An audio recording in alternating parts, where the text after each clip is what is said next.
I just wanted to get started by recording this, so we'll have that available. If your colleagues are not able to attend today, just be aware that all the webinars are recorded, and usually takes me about a week to get them up on YouTube, and then you'll get a notice, an email notice, saying that it's available for review. So will be recorded for you to use. Okay, super excited about this one. It's the last one of the year, which is so sad, I know, but everybody's so busy around the holidays anyway.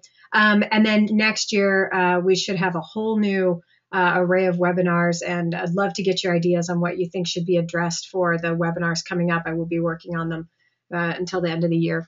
So this one was originally going to be a documentation year in review. That's why you see this big mark out here on the front of it, but I changed it because I just recently came across some information that so many people have asked me for that I really wanted to change it up and address these issues again before the end of the year and to the larger group. So it will still be sort of a year in review because I'll talk about some things we've talked about on previous webinars, but what is really cool is that I recently found some big changes. Well, they weren't big changes, but they were changes to the Program Integrity Manual. And if you're not in the habit of reading this thousands of pages of Medicare Program Integrity Manual on a regular basis, then good for you. But supposedly we're all supposed to be very familiar with this document. However, again, it's so long, so big, it's really hard to keep up with it. Really hard to know every single section of it. And so that's what I do is I read that document. Please don't think less of me. I do have a social life, I promise, but I do read that document very frequently and I try to keep up with it. And there was some very powerful information in there that I recently came across. It was, I think, a little buried in all the jargon and the verbiage and what have you. So I'm going to bring that out and talk about what it means for you daily in clinic. So some of these policy issues from Medicare, policy guidelines from Medicare, and what they really mean for you in clinic day to day, how they're going to affect what you do with your patients. So that should be super topical and helpful for you.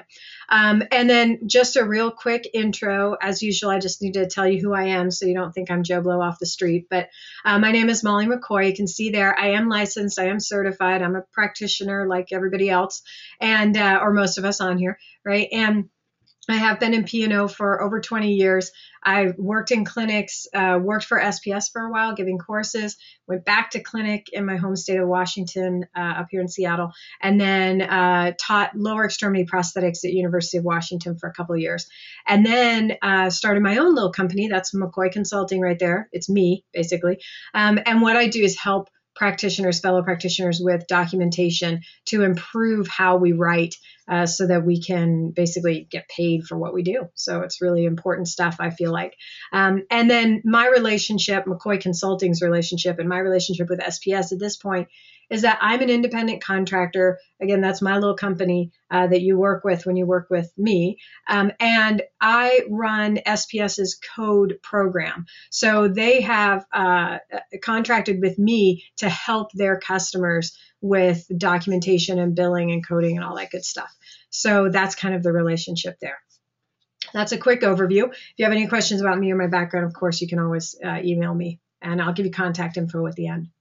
Okay, so let's dive into this stuff. Now, I want to preface this with, hopefully nobody hangs up when I say this, but these are slightly wordy slides. If you have the handouts in front of you, you might notice that there's a lot of words on them.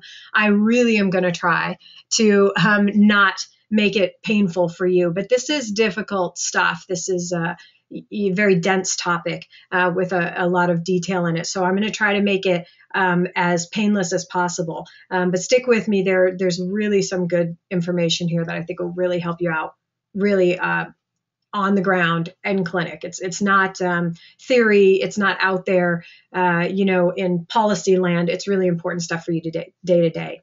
So as an overview, we're going to talk about how Medicare is tracking you. I've talked about this before in other webinars and videos, but I have some more detail on it. So I think it's going to be really helpful, answer some questions that people have had for the last year. What is Medicare tracking? There's some good detail in there about what exactly they're looking at and how they figure out what you're doing and what you're not doing and what have you. And then the consequences, we all know the consequences. I'm not going to spend a lot of time on that.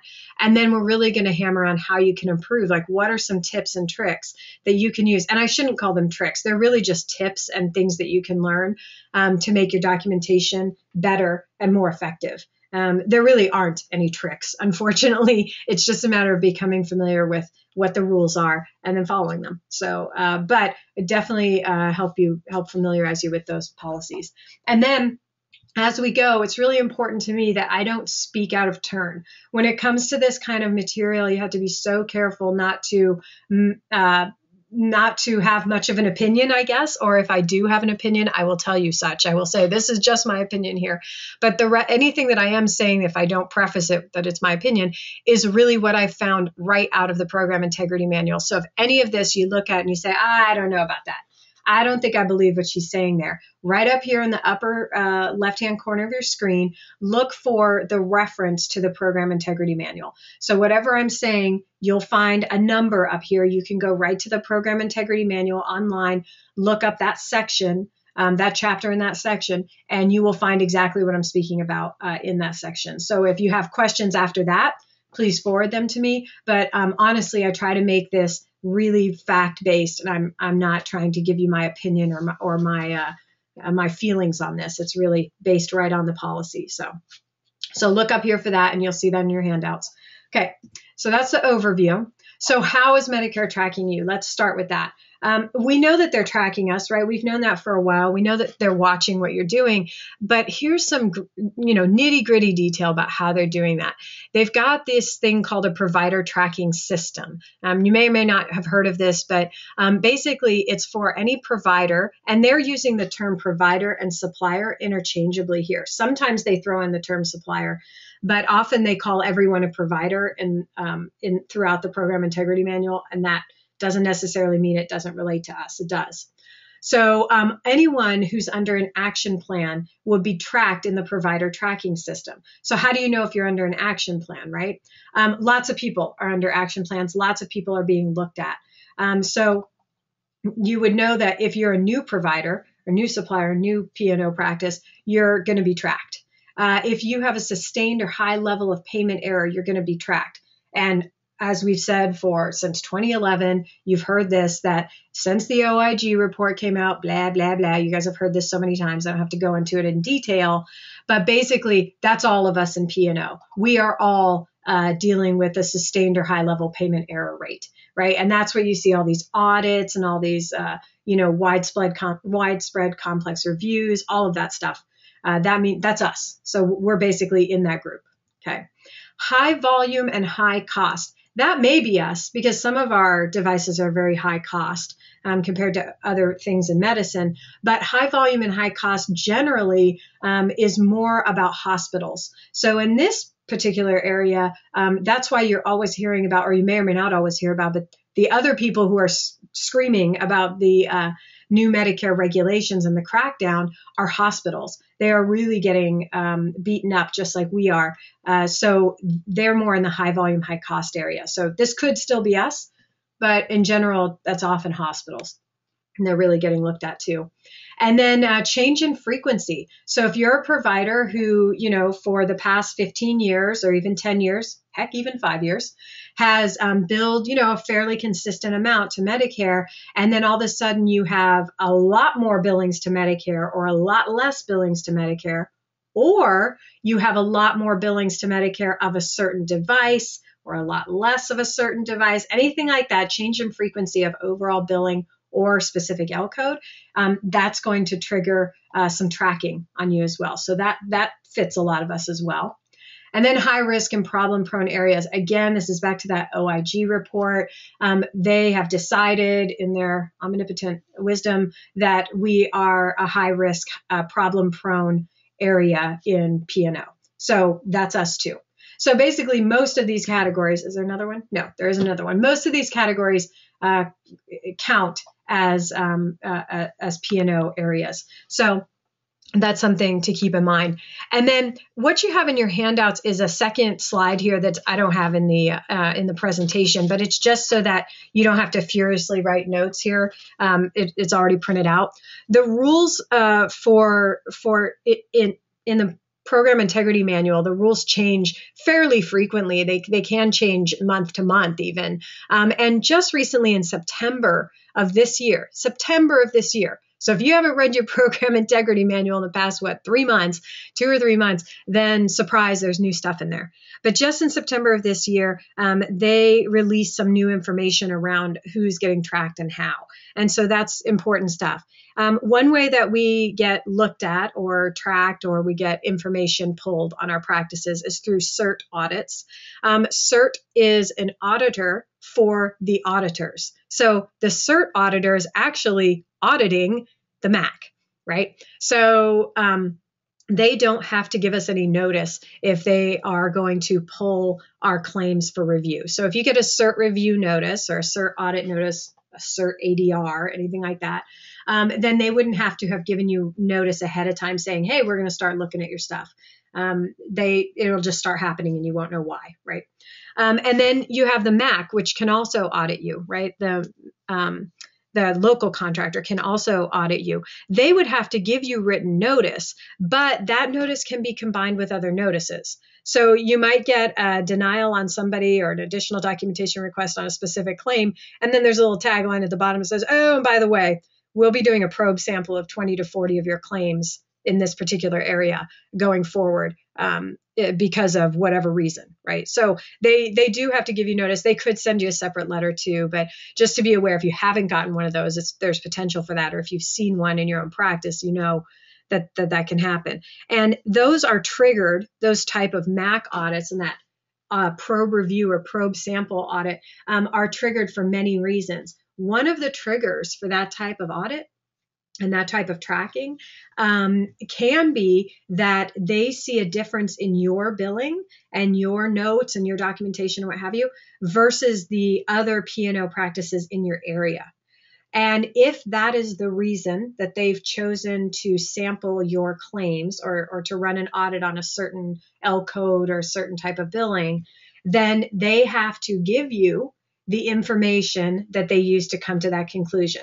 So if they're saying that you're billing in this way for L whatever, 5658, I'm just making up a code, right? You're billing 5655 or whatever for in this way, but your competition out there, everybody around you is billing it in a different way. If that was the trigger for the audit, they have to send you the data on those other practices. Now, of course, it's going to be scrubbed. You're not going to know what practice it came from specifically, and it could be over more than one state area. It's not necessarily going to be right in your neighborhood, but they would need to send you that, and that is golden information. If you get audited for that reason, and they're saying that they have to, that they see a difference in how you claim, how you send in claims, then they have to give you comparative data. So if you see those terms in there, make sure that you get the comparative data because it's really good information to have. It basically says that it tells you what you're doing differently from everybody in your area. So that's kind of a side note because that's a small subset of the reason of many reasons that you could be audited. But I just wanted to throw it out there because it would be good information to have. And if they didn't give it to you, that's not okay. They need to. Okay, so, and then you have the RAC audit, which most people are fairly familiar with. They will post what they're auditing and why they're auditing on their website. So that's how you know what's coming down the pike there. Okay, so this is another kind of side note, but fascinating information. And I think I mentioned it in some other webinar, kind of glossed over it quickly, but I wanted to dive into it because I think it's kind of a big deal. If you're going to the ALJ, if you've got some claims that are out there and you're on the docket or you've got some claims that are going to ALJ level, what you may or may not realize is that the MAC, your MAC, will be aware that you've appealed to the ALJ level. And when they get that notification, they're going to go into that provider tracking system and they're going to pull out the information about your practice and you as a practitioner. And they're going to send that to the administrative law judge ahead of the hearing. So that administrative law judge is basically going to get a report card about you before the hearing. That's just good to know, right? That you that administrative law judge is going to have an idea of how many claims are in error that you send in, how many claims are good and bad, and if you're making improvements or not. So it's just one more reason to really clean up the documentation and really get it out there correctly right away. But that's interesting. So bottom line on that is they know ahead of time about your competency in billing to Medicare. So I just wanted to throw that out, kind of a informational data point, basically. Now, this is it. This is the thing I'm like so excited about. I've been looking for this for a year. And if anybody knew this all along and just, thought it wasn't a big deal or just didn't tell me, then please email me, because I think it's amazing information, but maybe the whole world knew about it except for me. I'm not sure.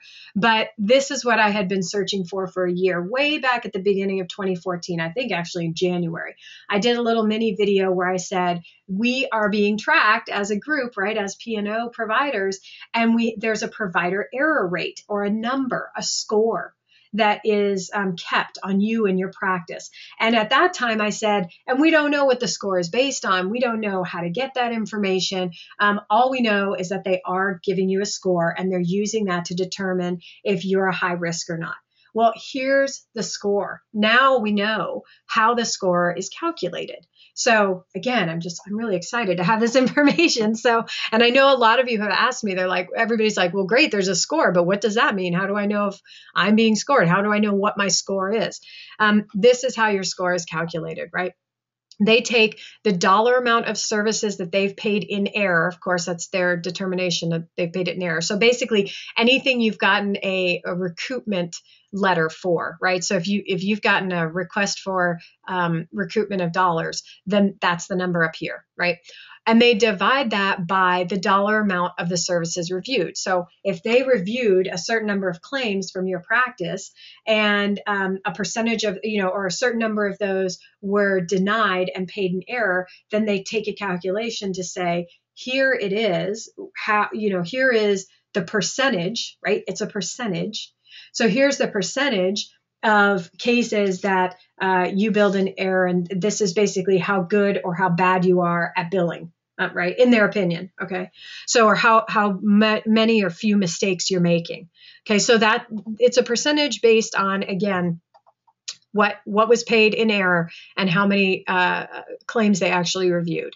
So that's really fascinating information. You could, in that vein, sort of calculate your own provider error rate if you wanted to do that. The reason I say you could do your own is because here's what I still don't know, okay? What I still don't know is, can you get the score?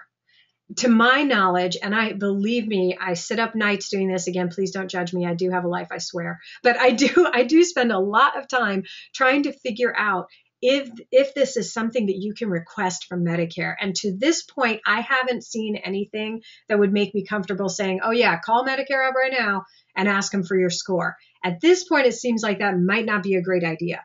I just don't want to speak out of turn and say, something that I'm not sure of. So if you have other information about that, please let me know. I'd love to hear it. Or if you've heard from your own MAC locally or from a representative of anywhere in CMS that you can get that score, that they will give you that score, and please let me know. I'd love to share that with everybody. So far, like I said, I have not found anything in policy that says that this is a published number or that this is a number that you have access to. There was a vague reference somewhere in one of these publications that said that this is a number they keep internally, although it did not say if you could ask for it specifically. So I would say at this point, maybe not prudent to really ask for that score, although you can make that business decision on your own.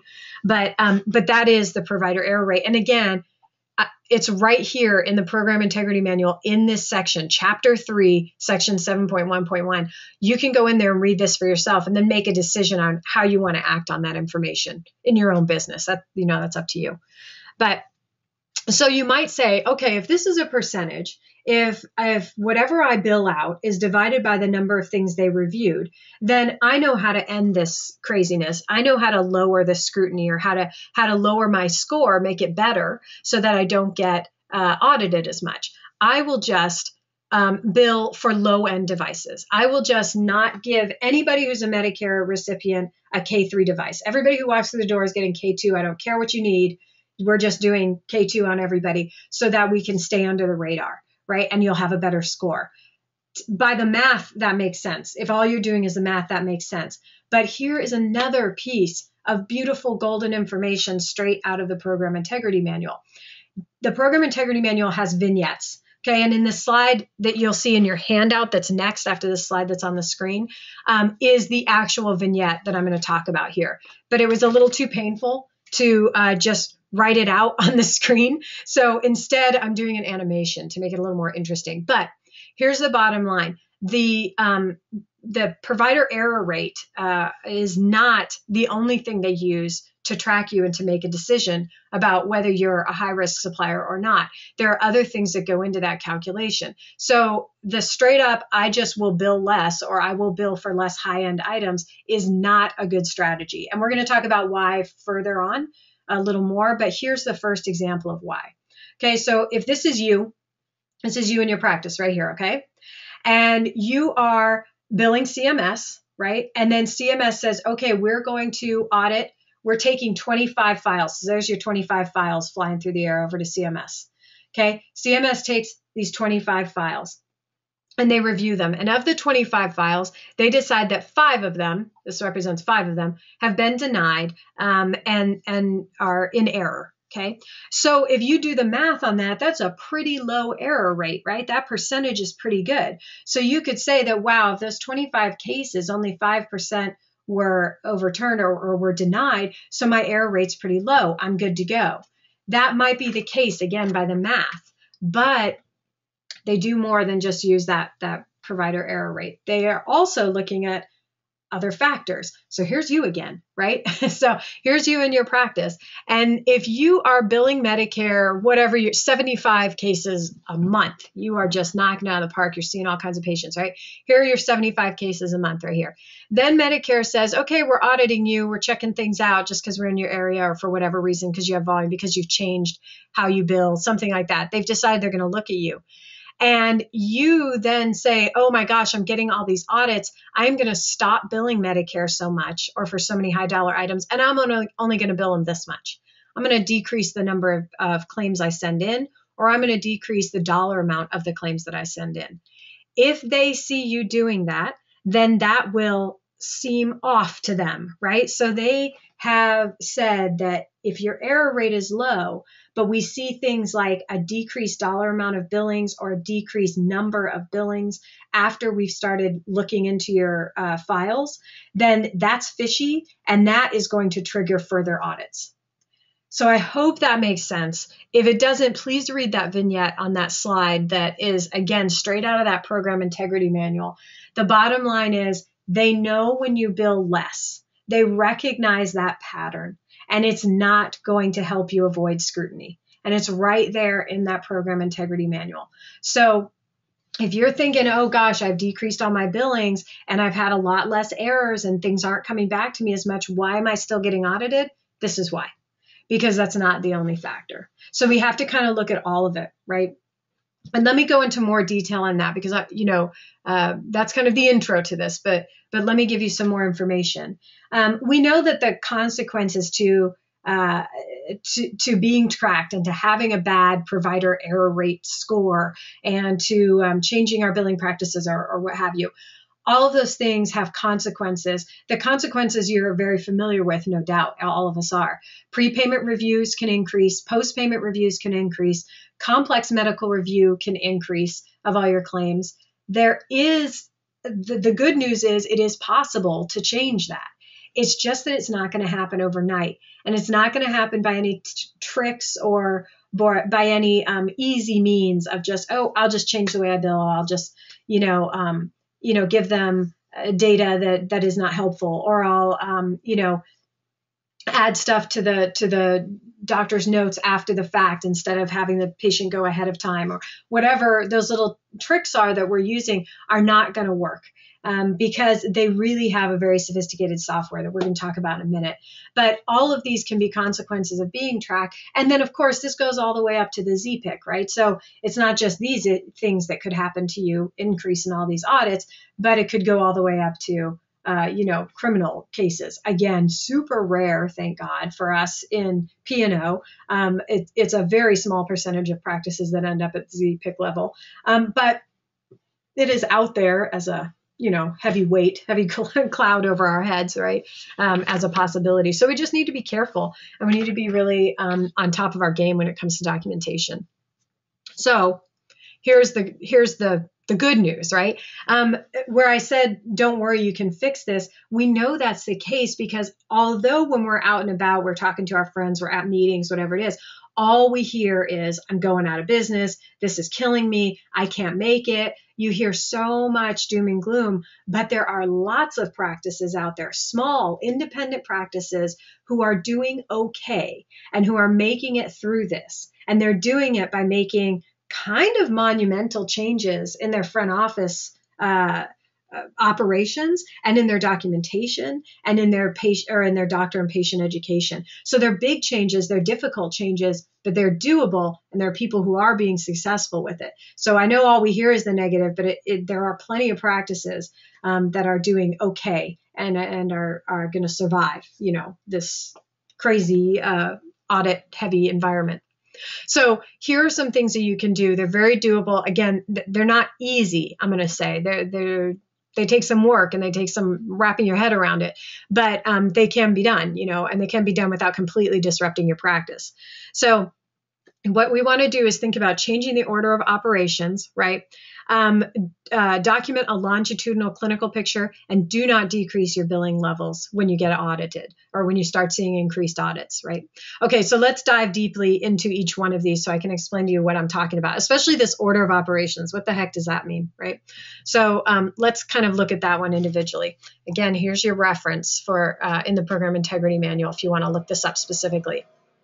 The order of operations, what I mean by this is being really careful about when your patient sees the doctor and when your patient sees you.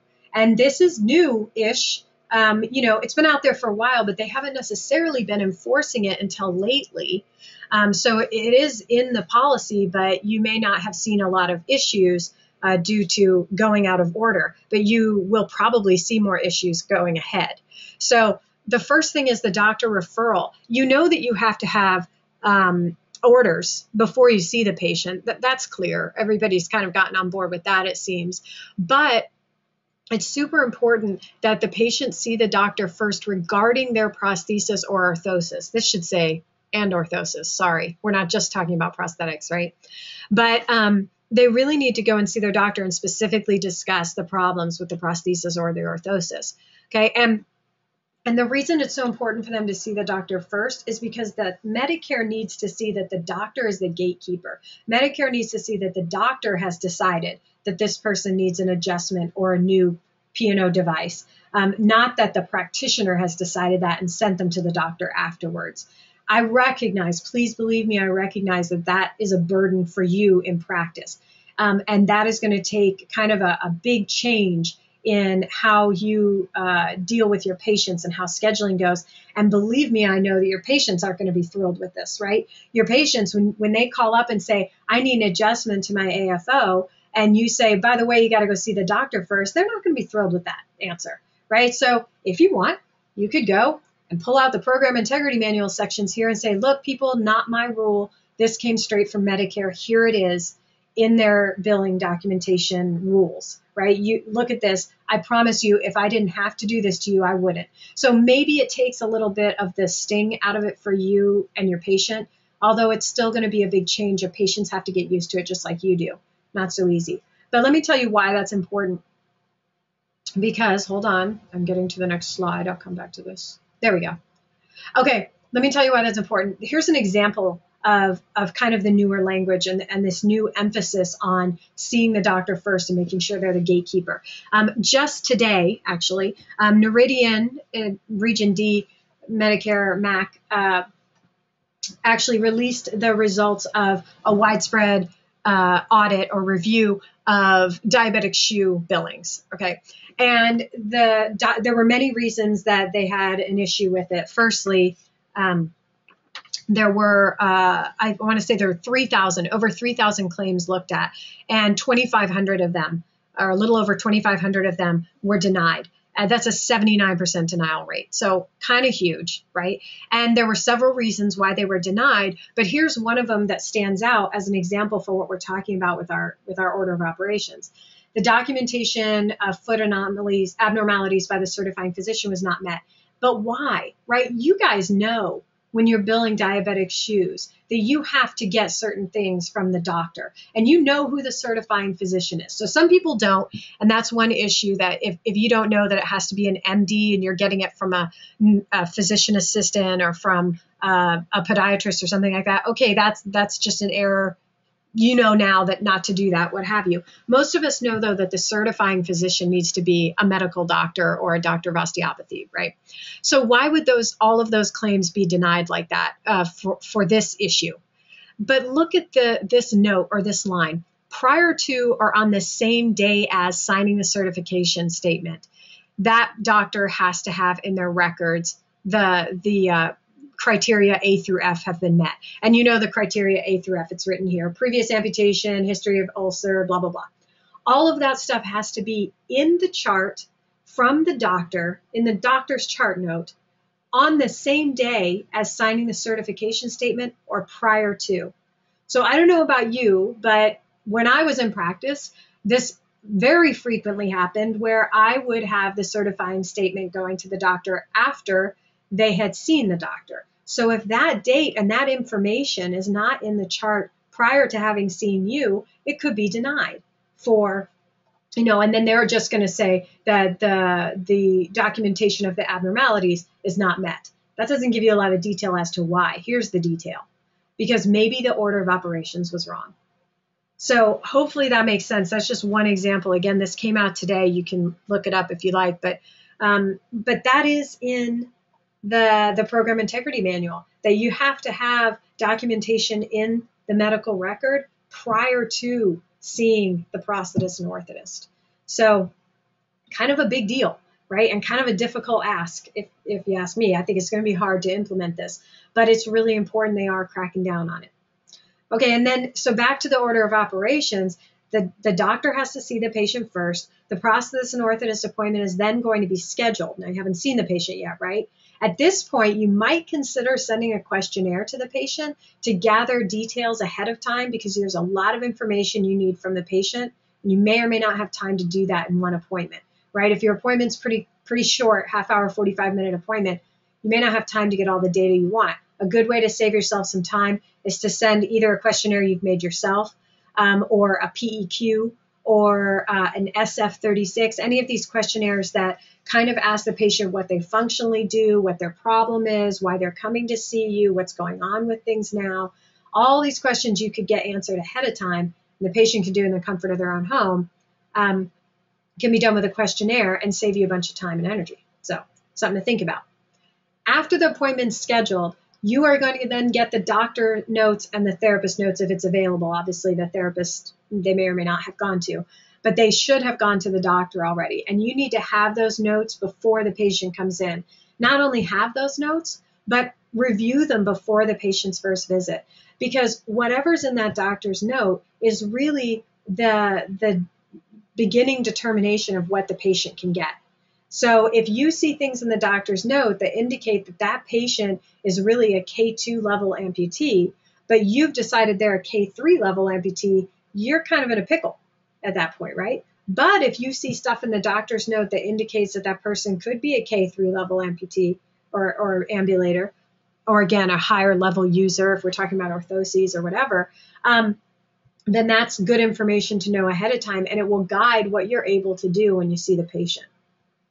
So then you see the patient at the P&O visit, and you review the patient's options based on the doctor's note. Again, you kind of have to work in the parameters of what the doctor has documented. And I know everybody's saying, but my doctor doesn't document anything. We'll talk about ways to help your doctor to learn to document in just a minute here. I'm not going to leave you hanging on that. But keep in mind that you have to work within those parameters. So we'll find different ways to get that information to the doctor and help them document in a way that makes sense. So then you have a P&O evaluation note, and that evaluation note should integrate the doctor's notes that you already have and your patient visit, and hopefully you have some therapist notes if you're lucky. So all of that goes into that first note. Now you're ready to bill. Now you don't have to worry so much about medical necessity or having the documentation in place and all that good stuff. So order of operations is kind of a big change, but really something to consider and discuss with, amongst the folks in your practice, and see what you can do to update that. Okay, so this one, documenting the longitudinal clinical picture, kind of feeds into that order of operations too. So we're going to kind of hit both here. But documenting a longitudinal clinical picture is what the case manager is going to do, or the medical reviewer at Medicare is going to do. They're going to take all this information and they're going to say, when did this person see this provider? When did they see this provider? Who made the decisions at what point? And they're going to create a timeline, basically, of care. If you do that ahead of time, if you get that information ahead of time and you create the timeline and you present that to the reviewer, you have helped yourself immensely, and you have, made it clear to them why you're doing what you're doing without leaving it up to them to make it up, right? Or to, come to the conclusions on their own. You can guide them a little bit with your notes, right? So let's talk about a common timeline and how it used to go, how it will go now, hopefully in the future. Here's a common clinical timeline. We'll say that this is going to be a prosthetics patient. Okay, so on January 1, the patient goes to see the doctor, not regarding P&O at all, just goes to see the doctor for a regular checkup, and the doctor says, you really need to lose weight. Here are some ideas, or here are some ways to do that. Okay, good to know. On January 30th, that patient starts having skin problems and issues with poor socket fit.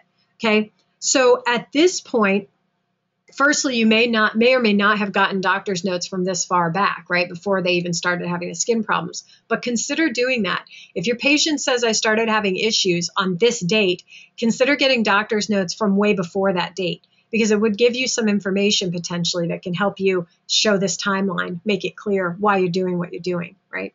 So at this point, they're having skin problems and poor socket fit. Often what they're going to do is call you as the prosthetist, right? And say, hey, I don't need to go to the doctor. I know what's going on. I lost a bunch of weight. My socket doesn't fit. Or even if they don't know what's going on, if the socket doesn't fit, they call you. They don't call their doctor, right? This is where we would normally say, come on in. I'll adjust the socket. No big deal. I'll take your height and weight. But here's where we might want to change what we're doing a little bit.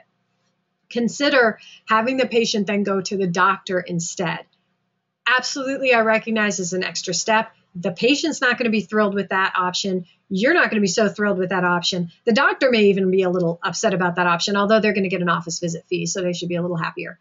But the bottom line is, it really will help you going forward in care for this person if the doctor is documenting each time the changes, not just you. Okay, so and then say you tell the patient, you know what, don't come to me. First, go to your doctor and have a follow-up with them. So the patient says, okay, goes to the doctor specifically about the prosthesis. The patient calls the doctor and says, I need to come in. My socket isn't fitting. And now, again, you're going to have to educate your patient, because it could be the doctor's office says, well, don't call us, call your prosthetist. This is where the patient needs to understand that no, and maybe needs to educate the front office at the doctor and say, no, actually, I need to come see you first for, because we're trying to make a paper trail here. We're trying to have good documentation. So they go see the doctor. The doctor says, wow, you've lost 10 pounds, because they weigh them at every visit anyway. So that's noted. And then they give a referral and say, yep, you need a prosthetic adjustment. Like we didn't know that. But again, we're setting up a paper trail. We're making, a longitudinal clinical picture here. Then they come and see you. Now they have the prosthetist visit. So again, normally we would have skipped these steps potentially. This doctor visit, who cares? Gotten these notes? Probably not. But this is where we're going to do things a little differently, right? So once you've seen this patient, after they've seen the doctor and had that documentation or referral for adjustment, again, I want to be clear here that I recognize you do not need a script for a prosthetic adjustment. And that's the trick. You could do this. It's totally legal for you to see the patient and adjust the socket without bringing the doctor in at all. I recognize that. But what I'm saying is, if you really want to get your documentation in order and you really want to get stuff into the medical record, this is a better way to go about that potentially. So seeing the doctor, even though technically you could just make the adjustment, because you know where this is going. If the person's on a weight loss plan, they're going to keep losing weight. And you know that 10 pounds isn't the only thing they're going to lose. And when they lose more, you're going to need to see them for a new socket. Well, if we don't set up this paper trail beforehand, we're not going to have the documentation needed when we need that socket replacement. So right here, we would say, okay, we note a 10-pound weight loss because we weigh the patient every time they come in as well. We make the socket adjustment and chart that. And here's where you could do something a little different too. At this point, send that doctor a note. I know what you're saying. They might not read the note. That's potentially true. You just have to keep trying with that, working with their physician assistant or their front office assistant, whatever. But send that doctor a note saying, the patient came in to see me on February 8th. We noted a 10-pound weight loss, as did you. And we just wanted to let you know that if this and the socket was adjusted satisfactorily. However, because this patient's on a weight loss plan, if they continue to lose weight, we really only have about 10 more pounds, maybe 10 or 15 more pounds of weight loss before this socket can't be adjusted any further. So you're giving the doctor a heads up to say, we adjusted it this time, but going forward, an adjustment probably won't work, and we might have to look at a socket replacement if weight loss continues. This helps the doctor understand that they can't just keep writing for a socket for an adjustment, or they can't just keep seeing the patient and saying, go get it padded, right? You're giving them that information and getting it into their hands. Now, your letter, I just want to be clear, that you send over is not part of the medical record, even if they put that in the chart as a reminder. But what you're doing, again, is educating that doctor. You're saying, we made the adjustment this time, but next time we might have to look at a socket replacement if we're talking about 10 or 15 more pounds of weight loss. That's where we might be headed. It helps that doctor understand that when this patient returns, so they've lost another, bunch of weight, they return to the doctor at 25 pounds of weight loss on February 28th. And at that point, the doctor had gotten your note and said, oh, you know what? This is too much weight loss. Probably we're going to need a new socket. And I'm going to write for that and send you over to see the prosthetist again. Then they see the prosthetist. Then you're going to document that weight loss as well and start the new socket. And you have got a beautiful longitudinal clinical picture over time that shows that the doctor recognized the weight loss, that the doctor recognized that it affects the socket, that the doctor documented that, and the patient saw the doctor every time. You have made the doctor the gatekeeper in that care. It's really a huge thing to do. And this is just one example, right? You could do this with any other part of the prosthesis.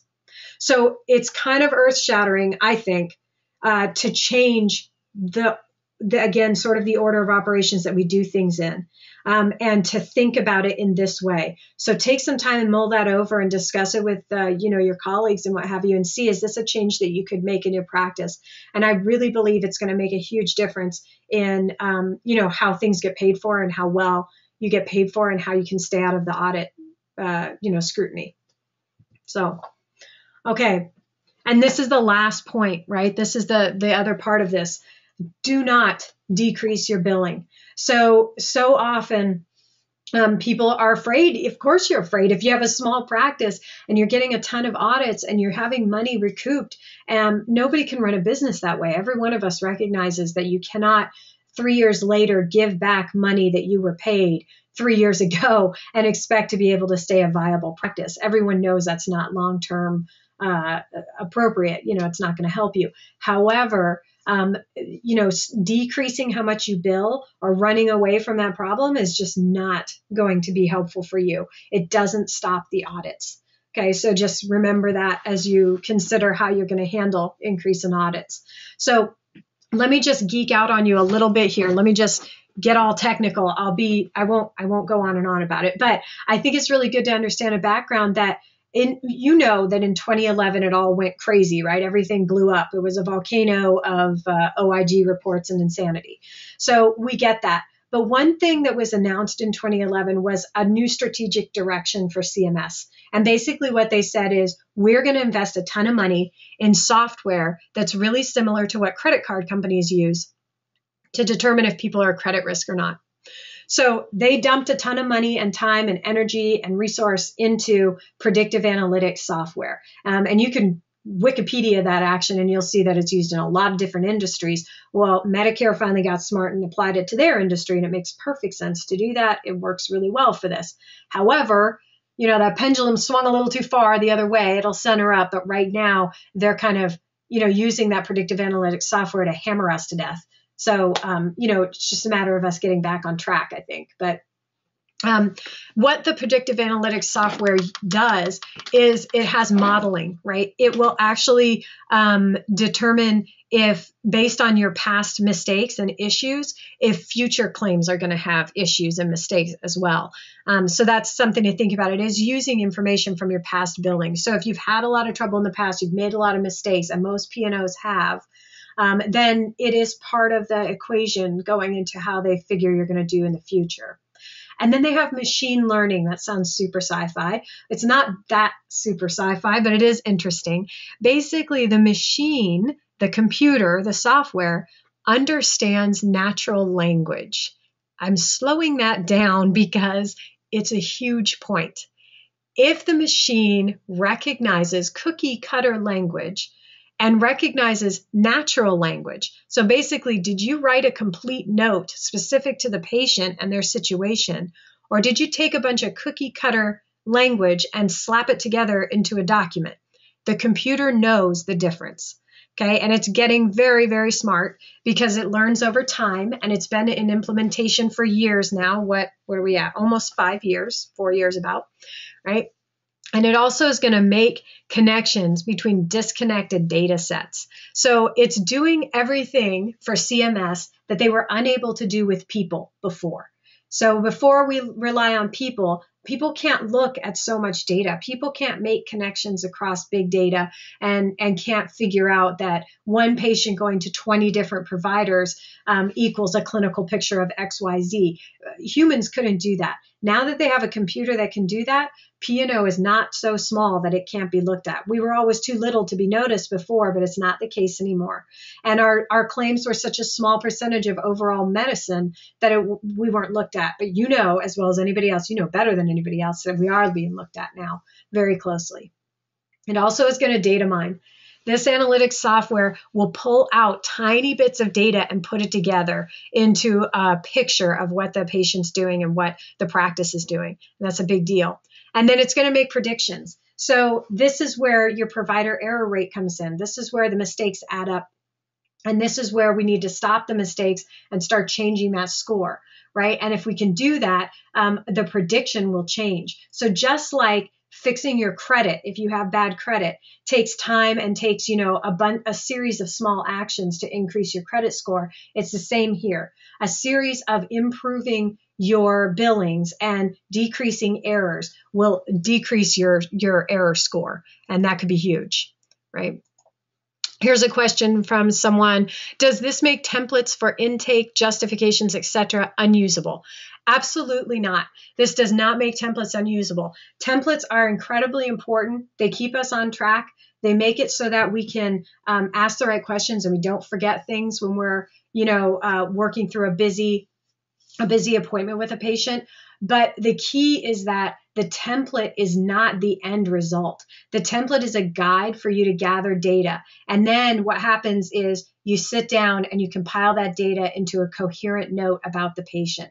So a template based on this information, a template basically is a starting point, and it can be very helpful. You just have to make sure it's not where you stop. It's not what you turn in as your documentation. It's just something to help you gather data. Just like an outcome measure, you wouldn't just turn that in without any more information. You would do the outcome measure and then explain what that means functionally for the patient. So here's another question. Some billing software has templates for L code description. Can the machine learning reject you for repeatedly using the same terminology? It really depends on where you're using it. If the description of the L code that you have in your billings has a simple, has the same language over and over, that's fine because you're just describing an item.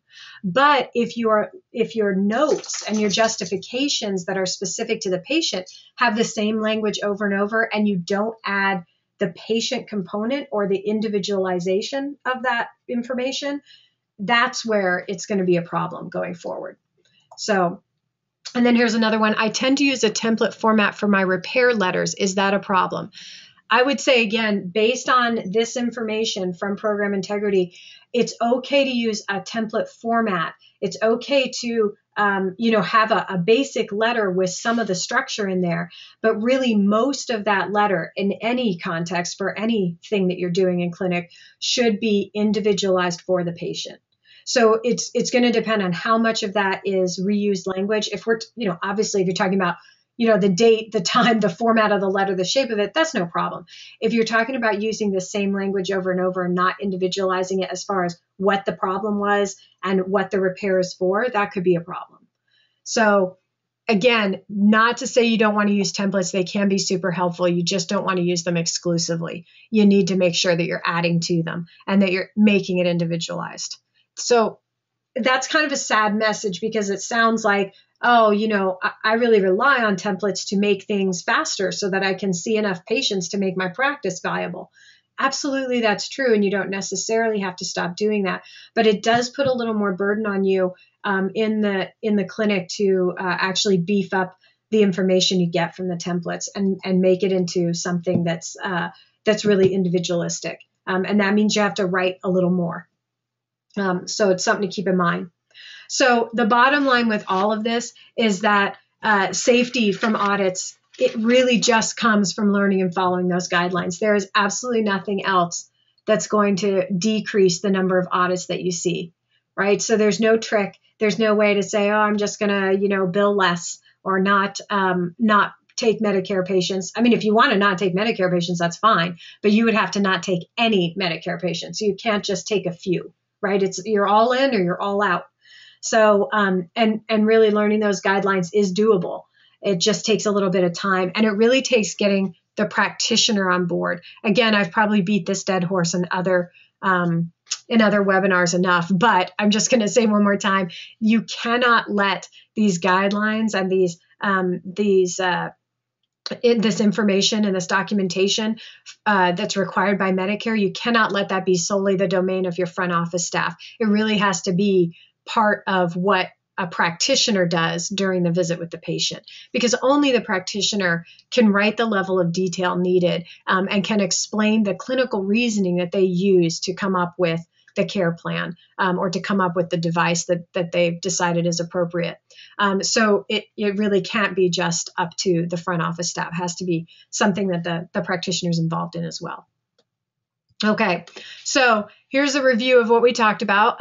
How is Medicare tracking you? We know that now. It's that provider tracking system. What are they tracking? Not just the error rate, but also everything else you're doing, right? So that software is learning about you. The error rate is one piece of it. And the consequences, everybody's seen the consequences. We don't have to go into that again. And then how can you improve? Again, just some details there about things you can think about to maybe help decrease your audit rate and help increase your score. So, I don't know if I want to read this question out loud. Luckily, we don't know who this comes from, but my CPOs don't even get spelling and grammar right. Is it okay for them to provide the data, other person write the draft, and practitioner approve? Yeah, absolutely. I mean, everybody has to learn to write a little better. Lord knows we don't get into P&O because we're amazing writers, right? None of us are really great at writing because that's not, that's not originally what we thought we were going to be doing in this field. So absolutely, they could write the note and someone could review it and fix it, change it, fix it for, scan it for errors, and then the practitioner could reread it and write it up again. So, and sign off on it. So yeah, absolutely, you could do that. And then, of course, you have things like Dragon, Dictate, or anything like that you could use to, that the practitioner can use to dictate the note and then have it reviewed by someone for spelling, grammar, and cohesiveness. And that could be helpful as well, and maybe save some time. Thank you for that question, too. Okay. So, there we go. Okay, so we made it right on time. That was a ton of information. I'm really glad that everybody attended. This is where you can reach me. Again, I think some of that was a little provocative. If you have questions or if you disagree or what have you, please contact me and we can talk about it, or I can explain where I'm coming from on different in different areas here. So. Let me see, there's one more question. Do you happen to know, besides the Dear Physician letter, that was sent out in 2011 by Medicare. How is Medicare educating the physician on what we need them to do and what is required? That is a fabulous question, and they're doing nothing. So, I think they would argue that they're doing all kinds of things like the Dear Physician letter, like their emails to everybody that says, hey, physicians, get on board with the Dear Physician letter. They seem to be just repeating the Dear Physician letter over and over and trying to send it out to physicians. It's freaking long and complicated. Nobody wants to read that. So I'm not sure that they're doing anything super helpful, but they are claiming that they're educating them. I will say, too, that in the documentation requirements, it specifically says that if you as the supplier, you as the P&O provider, don't get the information you need from the doctor when you needed to get it, that the doctor, and you tell Medicare, hey, I tried to get the information. That's why this patient's mad, because we won't see them because we don't have the information. They will go back to the doctor and actually start auditing the doctor. So there are consequences for the doctor, just like there are consequences for you if the documentation isn't there. However, again, it puts you in a pickle of ticking off your referral source, which isn't a great strategy. I understand that. So no, they're not doing much to educate them. It's kind of on us. And then someone asked, how do you get the actual error rate when we have numerous claims at the ALJ? I'm ready to fight for all of our claims and know that we will win them. Yeah, that is the big question. I am not clear. I haven't found anything in policy that says you can get a hold of that error rate. When I find that, if I find that, I will absolutely forward that to folks. But at this time, I believe it's not published, and I haven't found a solid way that you could get a hold of the actual score. So I apologize. I don't have a better answer for that. Okay, and I have a few more questions here that I'll go through. Obviously, we are almost done for time, but we're still there. Okay, so let's see. Are other payers doing this stuff too? Oh, other payers besides Medicare? Yes, absolutely they are. And Medicare is so friendly to these other insurance companies that they are sharing all this data with them. So isn't that sweet? They have said, hey, we're collecting fabulous data about all these providers and all these clinicians. So we'd be happy to open that up to you, Cigna and Primera and whoever the heck else. And of course, they're also applying all this stuff to Medicaid. So Medicaid is not exempt from this tracking and this rate stuff going on. So keeping that in mind. And then let's see, DMACs don't call on physicians, only Part B billers. That's another. Thank you. Someone mentioned that the MACs don't call on physicians, only Part B billers do. That's the case for some, but not for others. There are some physicians that bill under Part B for fee for service. Sorry. So, but that's a good point. And then error rates are skewed because of the millions of claims at the ALJ that no one can fight them. Yeah, everything's skewed because the ALJ is nearly shut down because of all that. Well, it kind of is shut down because of all this. But remember, the error rate is based on everything else that's going on. It's not based on how many things you have going to the ALJ. It's really just based on your daily billings or your monthly billings and what they audit day to day or month to month. So it doesn't matter if you take it all the way to the ALJ level or if you win at a lower level, the error rate is still calculated. So, and then if there are no set rules for the error rates, why are we being held to these standards? There are definitely set rules for the error rates. So the error rates are calculated a specific way, and they publish that very clearly. However, the only thing that maybe isn't published is what your actual error rate is. So that's the only thing that it's unclear whether you could get. Should they be giving you that? Yes, they absolutely should. But right now, I haven't seen anything in there that says that they have to. So they may or may not. But actually, error rates are very based on some very detailed, set of regulations and guidelines. It's not willy-nilly. So, okay. I think those were all the questions. Thanks so much for putting out those questions. It makes it a much better webinar where we could get questions from folks and get some input. So, and then here's one last question. Isn't it the law to share the percentage? That's what I haven't seen. I So I would think it's the law to share all those numbers, because you shouldn't be able to assess someone if you don't give them the assessment. However, again, I just have not found anything in print to that effect. So unless I were a lawyer, I wouldn't tread there myself. But and then it says, does the error rate go year to year, or is it ongoing? The error rate seems to be ongoing. So, and when it started is also unclear. So I'm not sure if the error rate takes into account information from 10 years ago or 5 years ago or anything in between. It's hard to say, but it is ongoing year over year. So it doesn't stop at each fiscal year. Okay. Great. Okay. Well, again, thank you so much for the questions. Thank you for your for joining the webinar, and a huge thank you here to my bad. Oh, I got to get back in there. To our sponsor, which now I have not gotten on the slide for. Sorry, SPS makes this possible, so I appreciate them. Making it possible to get this information out there, and making it possible for me to do the research to share this info. I'm getting to my SPS slide. I apologize. Let's see. So everybody can see the logo. Not that you guys don't know the SPS logo, but there it is. And again, if you have any questions or issues or questions, you get a hold of me there. There we go. Thank you, SPS, for making that possible. And then again, here's my contact information. Appreciate it. And we'll see you in the new year for more webinars. And then, like I said, this will be recorded and we will put that up on the website. On YouTube, and you'll get a notice about it.